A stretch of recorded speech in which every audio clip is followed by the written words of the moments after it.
So let's get on the personal level. It might be pretty safe to assume that everybody in here is dealing with some type of darkness in their lives. And if I'm wrong about that, you can call me out, but it's a pretty safe assumption.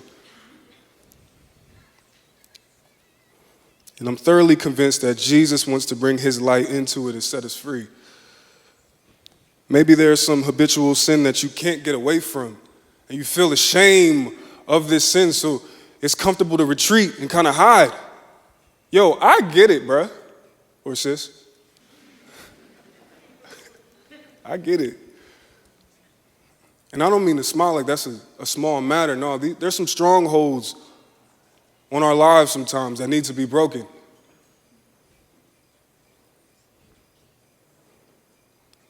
Maybe it's a type of addiction. It's jeopardizing spending habits that you might have when it comes to hyper-consumerism. Might be raging lust, I don't know. But hiding is exactly what the enemy wants. Because freedom is found when things that are done in the dark are brought into the light. If we hold on to things in the dark, it will kill you. It only leads to destruction. But there's an alternative. Hiding may feel safe and comfortable, but true safety and comfort is found in our exposure in the light. Because freedom is found in his presence and his presence alone. Or maybe you're dealing with some type of fear. There's a lot of things to be afraid of. I'm afraid of getting another phone call that somebody else that I love died. Especially when I get a phone call from a relative I don't really talk to that often. I'm like, yo, please, God, not another one. Or you might be fearful of something similar, or maybe you lost your job recently and you're afraid of what might happen. Or maybe you're afraid of change because there's been a ton of it lately. Yo, I get it. The enemy wants to use fear to paralyze us, to keep us stuck in the what-ifs of life. But what-ifs aren't real. One of the biggest tactics of fear is to create illusions as if they're real. But I get it. What if questions got some weight to them? What if that happens? Or what if this happens? Man, then that's going to mean that this might take place, and then that might take place. Man, what if? There's an alternative. Fear is a natural response, but it can serve you as an alarm for you to press into him, to press into conversation with God and one another. It is in those conversations that what-ifs get overcome by the peace of what is. And that's his presence among us in the midst of the chaos. Are you still with me? Okay. Maybe you or someone you love is dealing with suicidal ideation or attempts or self-harm. I understand. I wanted to end it all. My teenage years and my college years, I was ready to end it.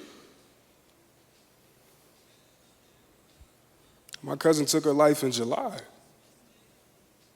I used to pastor over young people, other young people, who this was a daily fight for.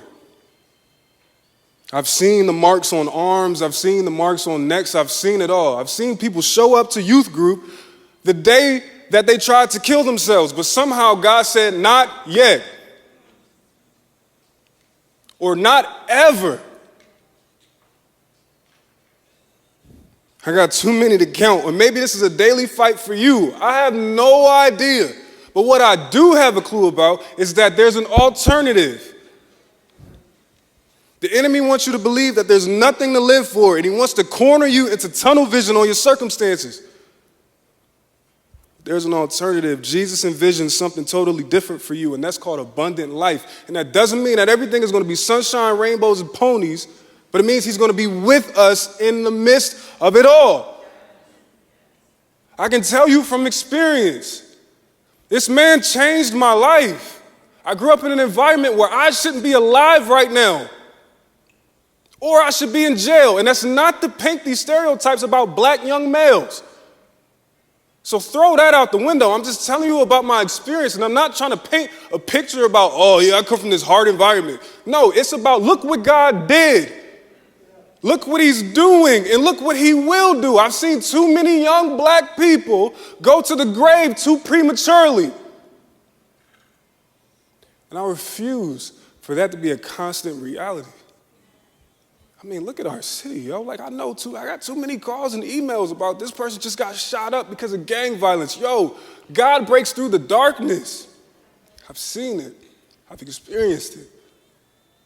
And I'll be dang if I'm not going to believe that from this day forward. Whew, okay.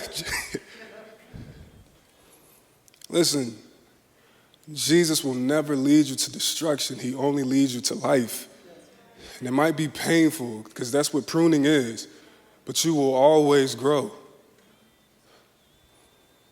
We could spend the rest of our day naming the chaotic realities that we may be facing, like a health diagnosis where you're like, oh, I don't know about this, or an undying rage of anger or trauma from abuse that you've experienced. The point is we all need healing. And as we wrap up, I just got to say, whatever darkness you may be feeling, Jesus has come to pierce through it. Messing up my sweater. I'm not saying that it's not going to be hard to navigate. It will be. But what I am saying is that we are not without hope in the midst of it because we can trust in Jesus, who is the overlap of what is and what is to come. This is not an ideology. This is a person. While we wait, he is with us by his Spirit, and wherever the Spirit of God is, light overcomes. So the question is, can we trust him together?